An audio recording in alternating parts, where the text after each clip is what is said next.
बहुत समय पहले की बात है। सोनपुर नाम का एक छोटा और शांत सा गांव हुआ करता था। उस गांव की एक अनोखी बात थी। वहाँ के लोग सुबह उठकर खेतों में जाने के बजाय सीधे पप्पू के ठेले पर गर्मा गर्म समोसे खाने पहुँच जाते थे। पप्पू अपनी पत्नी चंपा के साथ एक छोटे से कच्चे मकान में रहता था। उसका रोज का यही नियम था, सुबह जल्दी उठना, बाजार से समोसे का ताजा सामान लाना और फिर दोनों पति पत्नी मिलकर एक बेहद स्वादिष्ट और चटपटा समोसा तैयार करते थे। समोसे तैयार होते ही पप्पू अपना ठेला गांव के मुहाने पर लगा देता था। तभी पप्पू का रोज का पहला ग्राहक उमेश वहां आता है। अरे पप्पू भाई, राम राम, क्या हाल चाल है? भाई आज तो समोसे की खुशबू दूर दूर तक महक रही है। क्या बात है, आज कुछ खास मिलाया है क्या? अरे उमेश भाई, बात अब वैसी नहीं रही। अब इन समोसों को मैं नहीं बल्कि तुम्हारी भाभी छानती हैं। मैं तो बस आलू की पिट्ठी तैयार करके दे देता हूँ। अरे तभी मैं कहूँ कि आज समोसों में इतना खस्तापन और कुरकुरापन कहाँ से आ गया? भाभी के हाथ में तो जादू है भाई। चलो चलो, अब ज्यादा मक्खन मत लगाओ। ये बताओ कितने समोसे लगाऊं? अरे पूछना क्या है, जितना रोज खाता हूँ उतने आज भी पत्तल में सजा दो। पप्पू ने एक प्लेट लगा दी।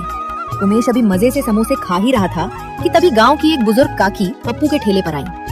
उनकी उम्र का तजुर्बा उनके चेहरे पर साफ दिखता था। बेटा पप्पू, कैसे दिए समोसे? अरे काकी राम राम, बैठिए ना, आपके लिए तो समोसा हमेशा तैयार है। पप्पू ने बिना रेट बताए काकी को एक प्लेट लगा कर दी। काकी ने एक समोसा लिया, उसे लाल तीखी चटनी में डुबोया और जैसे ही पहला निवाला मुंह में रखा, बेटा एक बात बोलूं, गुस्सा तो नहीं करोगे ना? अरे नहीं नहीं माँ जी, भला मैं आपसे क्यों गुस्सा करूंगा? आप तो माँ समान हैं, बेझिझक बोलिए। बेटा समोसे का स्वाद तो लाजवाब है, लेकिन ये जो चटनी तुम दे रहे हो ना, ये समोसे का पूरा तालमेल बिगाड़ रही है। सच सच बताना, ये चटनी तुम खुद बनाते हो या बाजार से लाते हो? वो माँ जी, चटनी तो मैं बाजार से ही तैयार बनी बनाई ले आता हूँ। अब कौन सुबह सुबह इतना झंझट पाले? तभी मैं कहूँ, बेटा तुम हरिया के बेटे पप्पू ही हो ना? हाँ माँ जी, मैं उन्हीं का बेटा हूँ। ठीक है, मैं आज शाम को तुम्हारे घर आऊंगी। तुम्हें और बहू को अपने हाथ की खास देसी चटनी बनाने की पूरी विधि सिखाऊंगी। फिर देखना तुम्हारे समोसों का स्वाद कहाँ पहुँचता है। अरे काकी, अगर आपकी बताई चटनी से समोसे का स्वाद दोगुना हो गया तो मैं कल से 2 की जगह 4 समोसे खाऊंगा। ठीक है माँ जी, आप शाम को जरूर आइएगा। कल हम आपके बताए ढंग से ही चटनी बनाकर लाएंगे। ठीक है बेटा, अभी मैं चलती हूँ, शाम को घर पर मिलती हूँ। धीरे धीरे दिन ढलने लगा और शाम घिर आई। पप्पू अपना ठेला समेटने की तैयारी कर ही रहा था कि तभी गांव का रसूखदार और घमंडी जमींदार गोलू वहां पहुंचा। आइए जमींदार साहब, राम राम, बताइए क्या सेवा करूं आपकी? सेवा वेवा कुछ नहीं करनी पप्पू, मेरी बात ध्यान से सुन। मेरे पास कुछ पैसे हैं जिन्हें मैं कुछ दिनों के लिए छुपा कर रखना चाहता हूँ। तू ये पोटली अपने पास रख ले। ये आप क्या कह रहे हैं जमींदार साहब? आपके पास तो पक्का मकान है, तिजोरी है। आप अपने पैसे मेरे जैसे गरीब के कच्चे घर में क्यों रखवा रहे हैं? मैं ये पैसे नहीं रख सकता। पप्पू ज्यादा दिमाग मत चला, जो कह रहा हूँ वो कर। पैसे चुपचाप रख ले, वरना अच्छा नहीं होगा। देखिए जमींदार साहब, मैं सीधा साधा कमाने खाने वाला इंसान हूँ। मैं ऐसे किसी हेर फेर के चक्कर में नहीं पड़ूंगा। आप ये पैसे यहाँ से ले जाइए, मैं नहीं रखूंगा। अच्छा, तो इतनी अकड़ आ गई है तुझमें? इस ना की कीमत तुझे चुकानी पड़ेगी पप्पू, याद रखना। ये अकड़ मैं बहुत जल्द ढीली करूंगा। जो करना है कर लीजिएगा जमींदार साहब, पर मैं गलत काम नहीं करूंगा। जमींदार गुस्से में पैर पटकता हुआ वहां से चला गया। अब पूरी तरह से शाम हो चुकी थी। पप्पू ठेला बंद करने ही वाला था कि तभी शहर के 2 लड़के जो पैंट शर्ट पहने हुए थे हाफते हुए उसके ठेले पर आए। वे काफी थके हुए लग रहे थे। अरे चाचा, शुक्र है आप मिल गए। हम बगल वाले गांव के बड़े बाजार में किराए का कमरा लेकर पढ़ाई करते हैं। आज पूरे इलाके में ढूंढ लिया, कहीं खाने का ठेला नहीं मिला। हाँ चाचा, दरअसल आज मेरे इस दोस्त का बर्थडे है, इसलिए हम कुछ अच्छा खाना चाहते थे। बर्थडे? बाबूजी, ये बर्थडे क्या होता है? अरे चाचा, बर्थडे मतलब जन्मदिन, यानी आज ही के दिन ये पैदा हुआ था। अच्छा अच्छा, जन्मदिन। बहुत बहुत बधाई बाबूजी। बोलिए, मैं आपकी क्या सेवा कर सकता हूँ? चाचा, हमें पूरे 50 समोसे चाहिए। क्या आपके पास इतने समोसे बचे हैं? पप्पू ने बचे हुए सारे समोसे फटाफट पैक कर दिए। लड़कों ने खुशी खुशी पैसे दिए और चले गए। आज समोसे पूरी तरह खत्म हो चुके थे और पप्पू की अच्छी खासी कमाई हुई थी। वो खुश होते हुए अपने घर की तरफ निकल पड़ा। पप्पू जब अपने घर पहुंचा तो उसने देखा कि काकी पहले से ही वहां मौजूद थी और चंपा से बात कर रही थी। अरे काकी, आप तो मेरे से पहले ही आ गईं। अरे सुनो जी, काकी अपने बारे में बहुत बड़ी बात बता रही थी। इनके पति यानी हमारे स्वर्गीय काका जी शहर के बहुत बड़े रेस्टोरेंट में मुख्य रसोइया थे। उनकी बनाई देसी चटनी के लोग इतने दीवाने थे कि ग्राहक दूर दूर से खींचे चले आते थे। हाँ बेटा, और वही हुनर, वही गुप्त नुस्खा आज मैं तुम दोनों को सिखाने आई हूँ। पर याद रखना, ये बात इस गांव में किसी और को पता नहीं चलनी चाहिए। मुझे तुम दोनों की मेहनत पर भरोसा है, इसलिए ये राज सिर्फ तुम्हारे पास रहेगा। काकी ने चंपा और पप्पू को पास बिठाया और अपनी जादुई देसी चटनी की विधि बताने लगी। सबसे पहले ताजी हरी धनिया और पुदीने की पत्तियों को अच्छे से धो लेना। उसमें तीखेपन के लिए हरी मिर्च, स्वाद के लिए थोड़ा सा अदरक और लहसुन डालना। अब असली जादू शुरू होता है। इसमें थोड़ा सा भुना हुआ जीरा, काला नमक और सूखी खटाई की जगह कच्ची अमिया या नींबू का रस निचोड़ना। और आखिर में एक सीक्रेट चीज, इसमें एक चुटकी सीक्रेट गरम मसाला और थोड़ा सा गुड़ मिला देना, जिससे तीखा, खट्टा और मीठा स्वाद ऐसा बैठेगा कि खाने वाला उंगलियां चाटता रह जाएगा। चंपा और पप्पू ने पूरी विधि बहुत ध्यान से नोट कर ली। काकी, आपका बहुत बहुत धन्यवाद। कल सुबह मैं इसी विधि से चटनी बनाऊंगा और ठेले पर लेकर जाऊंगा। ठीक है बेटा, अब रात ज्यादा हो गई है, मैं चलती हूँ। तुम दोनों आराम करो। कल सुबह ये चटनी लेकर जाना। देखना, तुम्हारे ठेले पर तहलका मच जाएगा। काकी आशीर्वाद देकर चली गई। पप्पू और चंपा अगले दिन की तैयारी की उम्मीद में सो गए। अगली सुबह होती है। पप्पू और चंपा सूरज निकलने से पहले ही उठ जाते हैं। दोनों पूरे दिल से काकी के बताए गुप्त नुस्खे के अनुसार चटनी तैयार करते हैं और साथ में गर्मा गर्म समोसे भी।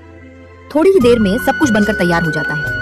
पप्पू खुश खुश अपना ठेला लेकर गांव के मुहाने पर पहुंचता है और दुकान लगा देता है। ठेला लगे अभी थोड़ी ही देर हुई थी कि रोज की तरह उसका पहला ग्राहक उमेश वहां आता है। लेकिन आज उमेश के चेहरे पर वो रोज वाली मुस्कान नहीं थी। वो बहुत घबराया और परेशान दिख रहा था। अरे उमेश भाई, क्या हुआ? आज इतने घबराए क्यों हो? सब खैरियत तो है ना? पप्पू भाई, बहुत अनर्थ हो गया। जो काकी कल तुम्हारे ठेले पर आई थी ना, उनके घर पर जमींदार गोलू अपने गुर्गों के साथ आ धमका है। काकी ने कभी उनसे कुछ पैसे उधार लिए थे और आज जमींदार उनका घर खाली करवा रहा है। काकी को घर से बाहर निकाल दिया गया है भाई। क्या? ऐसा कैसे हो सकता है भाई? काकी तो इतनी भली और बेसहारा है। उमेश भाई, तुम एक काम करो, जरा मेरा ठेला देखना। मैं तुरंत काकी के घर जाता हूँ। इतना बोलकर पप्पू बिना एक पल गवाए सीधे काकी के घर की तरफ दौड़ पड़ता है। वहाँ का नजारा देखकर उसका खून खौल जाता है। जमींदार साहब, तुम ये अच्छा नहीं कर रहे हो। एक बुजुर्ग महिला के साथ ये सब क्या बदतमीजी है। ओए समोसे वाले, ज्यादा जुबान मत चला। इस बुढ़िया ने मुझसे पैसे उधार लिए थे, सीधा सा हिसाब है। मेरे पैसे चुका दे, इसका घर वापस मिल जाएगा, नहीं तो ये घर अब मेरा हुआ। बेटा पप्पू, पैसे मेरे पास थे, पर मैंने अपने पोते पोतियों की पढ़ाई के लिए स्कूल की फीस जमा कर दी। अब मेरे पास तुरंत देने के लिए पैसे नहीं बचे। मैंने इनसे सिर्फ 1 महीने की मोहलत मांगी थी, पर ये आज ही आकर अपनी धौंस दिखा रहे हैं। चुप कर बुढ़िया, यहाँ से निकल। और तू सुन रहे पप्पू, ज्यादा यहाँ बड़ा राजा हरिश्चंद्र मत बन, ज्यादा सहानुभूति मत दिखा। अगर तुझे इस बुढ़िया की इतनी ही फिक्र है तो इसे उठाकर अपने घर ले जा। काकी, आप बिल्कुल मत घबराइए, उठिए और हमारे साथ हमारे घर चलिए। और जमींदार साहब, याद रखना, बहुत जल्द काकी का ये घर पूरे सम्मान के साथ वापस मिलेगा। पप्पू तुरंत काकी का हाथ थामता है और उन्हें लेकर अपने घर आ जाता है।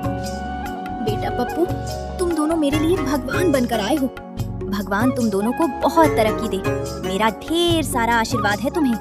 अरे नहीं काकी, आप हमारी माँ जैसी हैं। कोई बात नहीं, आप आराम से घर पर रहिए। चंपा, मैं चलता हूँ।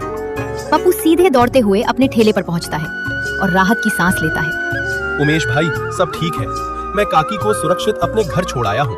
अब कोई दिक्कत नहीं होगी। दुकान संभालने के लिए तुम्हारा बहुत बहुत धन्यवाद। चलो, ये तो बहुत अच्छा काम किया तुमने भाई। अच्छा ये बताओ, आज काकी के बताए ढंग वाली चटनी बनाकर लाए हो या नहीं? हाँ भाई, बिल्कुल वैसी ही चटनी बनी है। रुको, अभी प्लेट लगाता हूँ। उमेश समोसे को चटनी में अच्छी तरह डुबोकर जैसे ही पहला निवाला मुंह में रखता है, उसकी आंखें फटी की फटी रह जाती हैं। ओहो पप्पू भाई, लाजवाब, बेमिसाल, क्या स्वाद है। खट्टा, मीठा, तीखा, ऐसा स्वाद मैंने आज तक नहीं चखा। मैं 100% गारंटी के साथ कह सकता हूँ कि जो भी एक बार इस समोसे और चटनी को खाएगा, वो अगले दिन दौड़ता भागता तुम्हारे ठेले पर वापस आएगा।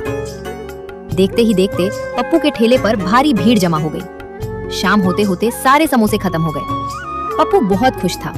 वो अपना ठेला बंद करके आज जल्दी ही अपने घर चला गया।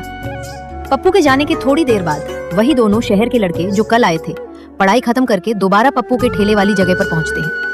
लेकिन वहां पहुंचकर वे देखते हैं कि ना तो वहां कोई ठेला है और ना ही समोसे वाला आदमी। दोनों लड़के उदास कदमों से गांव की तरफ निकल पड़ते हैं। रास्ते में उन्हें गांव का एक आदमी मिलता है। वे उससे पप्पू के बारे में पूछते हैं। वो आदमी उन्हें पप्पू के घर का रास्ता समझा देता है। रास्ता पूछते पूछते दोनों लड़के पप्पू के कच्चे मकान के सामने पहुंचते हैं। घर के बाहर सन्नाटा था। दोनों लड़के दरवाजे के पास जाते हैं और बाहर से आवाज लगाते हैं, चाचा जी, ओ समोसे वाले चाचा जी, घर पर हो क्या? जैसे ही पप्पू घर का दरवाजा खोलकर बाहर आता है, वो उन दोनों शहर के लड़कों को देखकर चौंक जाता है, लेकिन फिर मुस्कुराकर उनका स्वागत करता है। अरे बाबूजी, आप दोनों आज दुकान की जगह सीधे मेरे घर। बताइए क्या बात है? अरे चाचा, खुशखबरी है।